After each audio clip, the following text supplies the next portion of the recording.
want to go home. Really? I never been the person who been homesick very often. Actually, I was always more excited of the things I didn't know, I didn't understand, which was in front of me. So exciting! Than craving things which was I already knew and which was kind of behind me. Plus, of course, lots of things I missed from Hungary, I found abroad as well. So it wasn't a big deal that where I'm living in this very moment. Yes, for sure.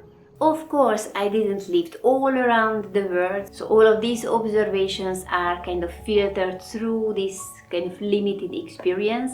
Plus, I'm not living in Hungary since 20 years now, which means all of my experiences are coming from my childhood and coming from 20 years before. Old times. So if by any chance you are listening this video and you lived in Hungary or you're living in Hungary in this very moment, or you just heard something, feel free to share in the comment section. Tell me. Because I think it's better if we can kind of inform people more clearly and we are making this picture more clear. Attention! The last 2 points will be a little bit more light-hearted. Seriously? So if you want to start everything on the light end, you can just change the video setting and go to the end, or stay with me during the whole video. First thing I just realized when I moved to abroad, that how safe Hungary is. When I grew up, it was not the regular thing that my parents had to take me into the school or into the kindergarten. I just went there alone. It never even crossed anyone's mind that it can be dangerous, so I need a guard to go to the school. And the same, when I was walking on the street, or even I was walking in an area which was a little bit less crowded, it never ever crossed my mind that maybe someone will come with a big machete and will rob me. And no one ever thought that I can, let's say, disappear. And it was very interesting for me to experience that. For example, when I came to Mexico, and I was in Mexico City around the Women's Day, the International Women's Day, when the police put huge metal walls between the people and the buildings which are more old and more valuable, because that was the day when lots of women went onto the street and they just expressing their anger, they just destroyed everything with graffitis or removing the lamppost and stuff like this. So that's why the big walls were needed. And I was wondering back in time that why the women are so frustrated and angry. And it came out that it's completely normal in Mexico that people just disappear. Or even if you're coming into this little town where I'm living, the houses, the fence around the houses is just a huge wall most of the time, most of the places, if there is some value inside. And the big metal spiky stuff on the top is really like a prison. And I remember back in time, of course, we had fence around the house, and every night we closed the door, closed the gate, but really the fence was like that high, so if you wanted to jump through, you could. So it was kind of a decoration. Here it takes very seriously. If you've been born on the other side of the gate, you can be inside, but otherwise there is not too much chance. I'm really aware that there is crime in Hungary as well, because human beings are living there. But somehow I still have the feeling that Hungary is a relatively safe place. If you just think about that, in Hungary, we legally cannot have guns at home. I think that makes a huge difference as well. The other very important thing I really started to appreciate in Hungary when I started to live abroad is the size of Hungary. Hungary is teeny tiny. It's so small. And for example, if you are in Mexico, you want to travel from one city to the other. Let's say you want to go to Cancun and you are in Mexico City in this very moment. You have to sit on a bus 24 hours. But in Hungary, 24 hours you are going around in the whole country, plus you still have time to sit a little bit next to the Lake Balaton and have your language. And probably because of the small size of Hungary, we have a mindset, and I remember when I was a child, I was exactly the same, that I have to travel 1.5 hours. Oh my God, that is so far. I remember when I was a child, I was thinking I was living on the south border of Hungary in a little town which was close to a city called Szeged. And from Szeged to Budapest is basically 200 kilometers. And for me, until I was 20 something years old, and I went to Budapest first time in my life, Budapest was like, like a moon. Like if someone was in Budapest, I thought, really? Wow, it's just such a huge thing. So yeah, how we think about the distances. I remember in London, if I wanted to visit a friend, I needed to travel there at least 1.5 hours. So really, today for me to go to Budapest is like, okay, how many times do you want me to go to Budapest? If you see the geography of Hungary, is really like a teeny tiny Europe, like Europe was shrinked and everything in Hungary. Because you can find the lake, you can find rivers, you can find plain, you can find hills and mountains. Just everything is a little bit smaller. It is really like Hungary was assembled from the pieces of Europe, they just legoed it together. And because everything is smaller, yes, we have, let's say, hills, but you don't need oxygen tank to walk up to the hill. Yes, we have rivers, but the rivers are nice and smooth and safe, and there are no crocodiles in the river sitting and waiting for you to die or to eat you. Or yes, we have a lake, we call it the Hungarian Sea, is Balaton, Lake Balaton. That again is safe, is small, there are no sharks who will eat you. So even children can go into the water and they can just enjoy the hot summer. And because of its size and because of this geographical status, you have the chance that in the morning, let's say, you go up to the hills, you're just hiking a little bit, and after you go to a river or you go to the lake and you just sit a little bit and chill a little bit next to the water, and after in the night you can go to the plain and to the oilfield and eat, let's say, a freshly baked bread from the oven. Yes, it's very romantic, but anyway, yes, you have the possibility.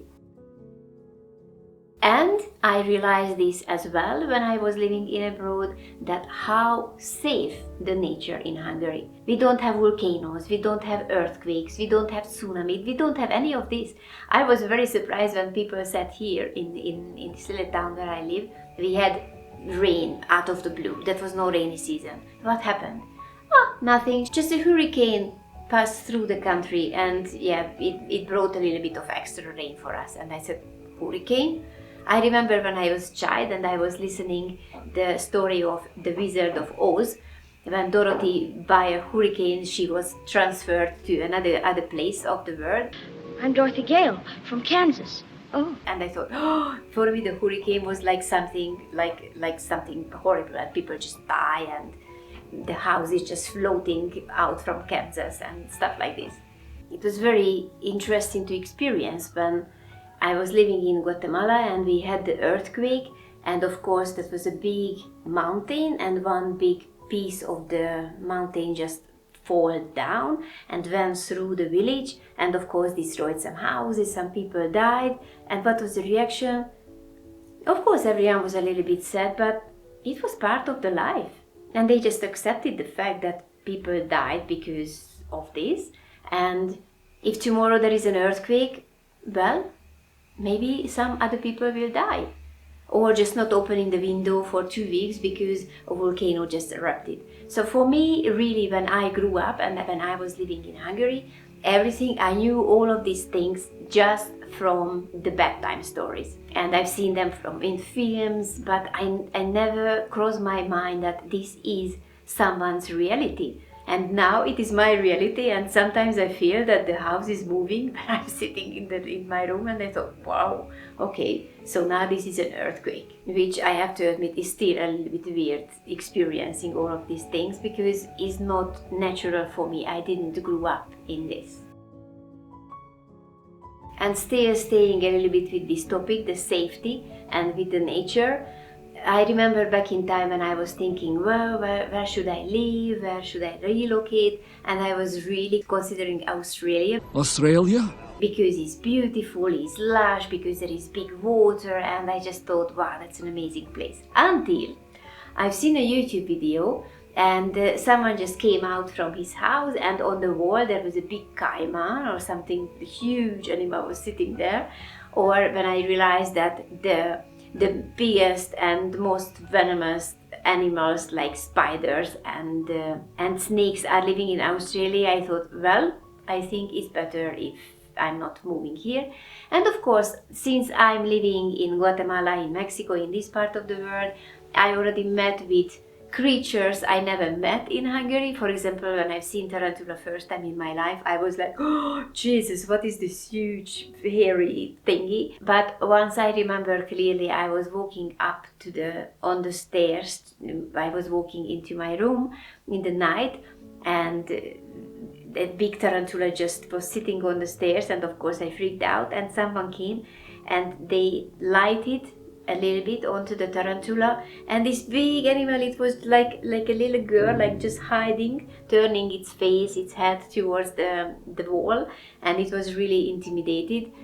And that was the moment when I started to realize that, wow, they have more fear of us than we have of them. So I just realized that, well, they are not little, but kind of gentle creatures, so there is no point to be having this big tantrum if I see them.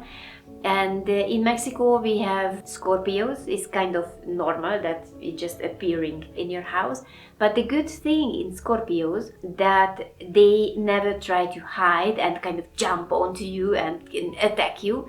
They are always sitting in the middle of everything, so you can see them. They are always obvious.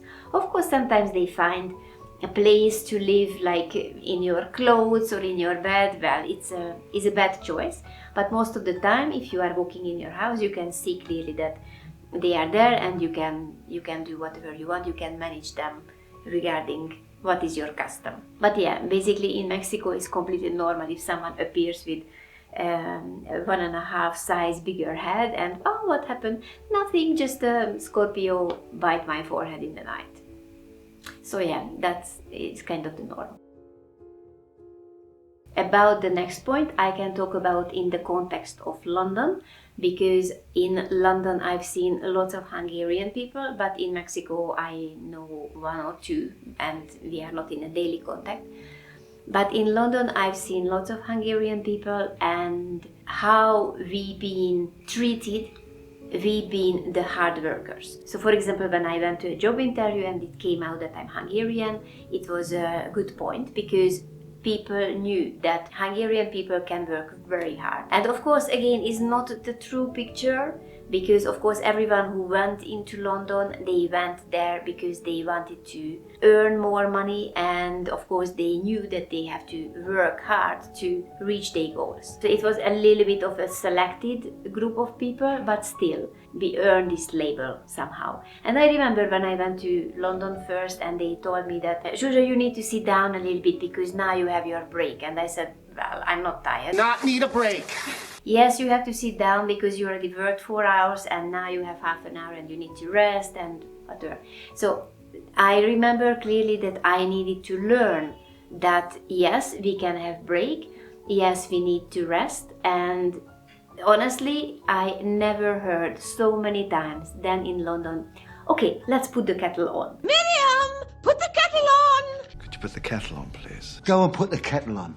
I'll put the kettle on. And the people I was working, British people, they always put the kettle on, and they had a little tea and a little tea and a little tea, and between the teas they worked a little bit.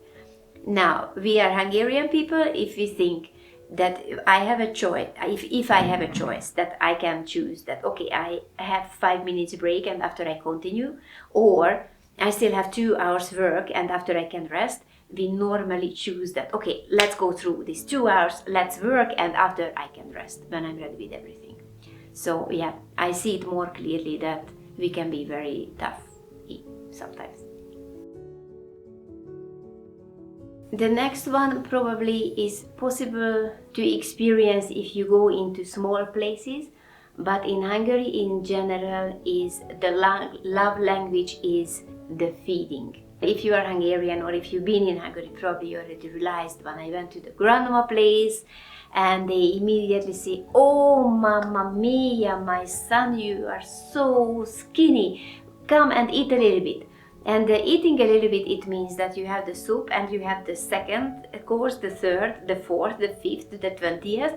And after, there is still a little bejgli or jarbo or whatever, a little bit of sweet. And when you finished everything and the food is coming through your ears, eat a little bit more.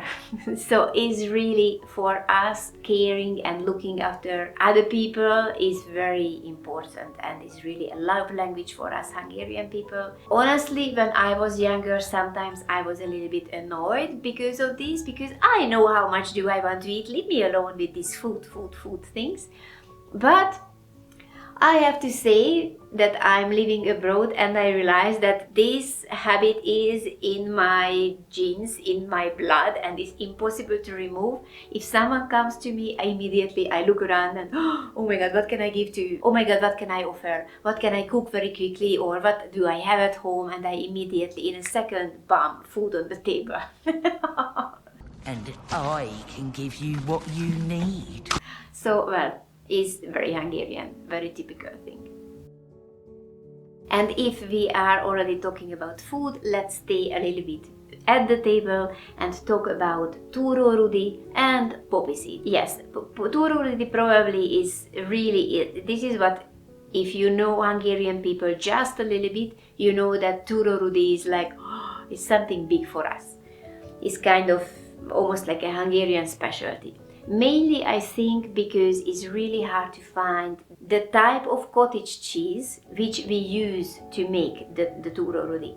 If you are in London, I know that in the Polish shops you can buy this kind of cottage cheese, but otherwise the cottage cheese you can buy in general is not the kind of cottage cheese. So it's impossible to make túrórudi from that. So I think that's why it's a bit more difficult to have it at abroad, because the base ingredient is not available. And the other thing is the poppy seed. Well, I am aware that if you buy a little bread or something, you can find some poppy seed on the top. So yeah, of course, you can find poppy seed abroad, but it's not so popular and is not so important in any other cuisine than in the Hungarian. We ground the poppy seed and we just mix with sugar and put it on the pasta, or we have special sweet things which made with poppy seed, like the mákos guba or like the bejgli. And honestly, all around the world where I've been, I only found in real kosher Jewish shops poppy seed cake, nowhere else. No one really understands and consumes poppy seed. Of course, you can find huge lands in Mexico when they grow poppy seed, but if you walk through this poppy seed field, maybe you won't be lucky enough to coming out on the other edge, because people with huge guns looking after these areas, I'm sure they are not growing this poppy seed to create some beautiful sweet cakes from the poppy seed. The next one is the Hungarian humor, and I'm not sure I will be able to explain this or not, because of course Hungarian humor is Hungarian humor, and I understand that it's a little bit sarcastic, a little bit dark, a little bit heavy. For me personally, it's really kind of similar than the British humor, but the British one is a little bit lighter, a little bit more sophisticated, a little bit more smooth. But the Hungarian can kick into the face and still laughing on it. If you have a chance and check online or with subtitles or something, we have a humorist. He already died, but he was one of the bigger names. His name is Géza Hofi, and his humor is very Hungarian and very typical. And I think in Hungary, no human exists who doesn't love him. Mondom a pénztárnak, hogy neked így csókolom. Kérnék már 4 forintból 3,64 rumot, 40 filléré meg kenyeret. mondja, hallasz, hülye vagy, annyi kenyér ránk szárad? And the last one, well, again, I think I will be a little bit in a trouble to explain. We know all very well that the Hungarian language is not similar than the language in the other countries, in the neighborhood countries, I mean.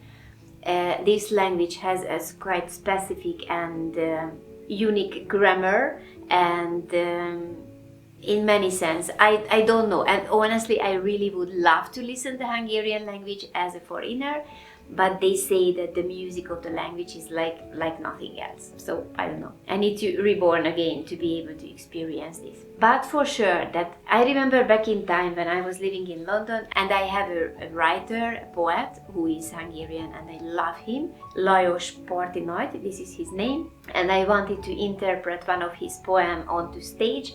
So I found a translation, and that was the moment when I realized that translating one language to another language, yes, we can kind of find similar words. For example, in Hungary we have a word is párizsi or parizel, okay? It's kind of a sausage thing, but it's pink, it's soft, it's this thick and longer, and when I say sausage, it means something, and maybe it means something for you, but for me, when I say parizel, I'm not just seeing the color and the texture, but it comes into my mind that all in my childhood I was eating parizel because that was the big thing for me, and it brings back the time when we've been eating in the communism, that you went to the shop and you asked, can I have 200 grams parizel? And always the shop assistant says 250. It's okay if it stays. And of course it wasn't okay, because everyone who was buying parizel, it means these people are poor and they don't want to pay more. But every single time when you bought parizel, you had to go through this little game. And the other thing is, they put it into a paper, like paper, not a plastic one.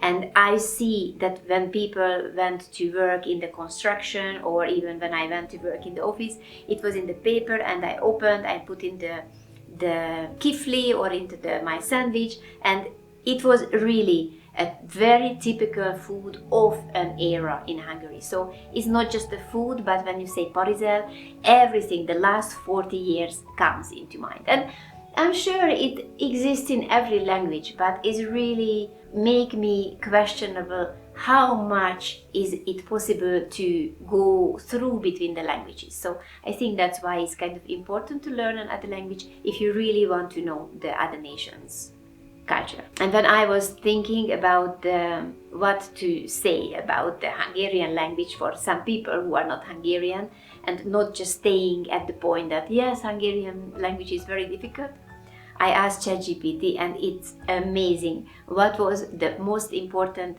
regarding ChatGPT that I should share with you. So I will read it through and I will share what is this very important thing. The unique logical system and the richness of conjugation make the Hungarian language one of the most extraordinary in the world. For example, in other languages, you cannot express in a single word the idea that people who wear glasses also receive a discount, or a discounted opportunity for those who wear glasses. In one word in Hungarian is szemüveges kedvezmény. I was thinking how to translate this, but that's the main thing. It's not possible to translate. Szemüveges, people who are wearing glasses, kedvezmény is the discount. So, how to translate it in English, one word? If you know, please just comment me below. Thank you very much. So, there, you who are sitting in front of me and watching this video now, even you are Hungarian, even you are not, I'm very hoping that not just because of the szemüveges kedvezmény, but because of other reasons as well, now you are able to see more clearly Hungary and just appreciate more and being proud of this little country in the heart of Europe. Thank you very much for watching my video. I will appreciate if you subscribe to my channel, if you like this video or share with others, and see you in the next one. Adios.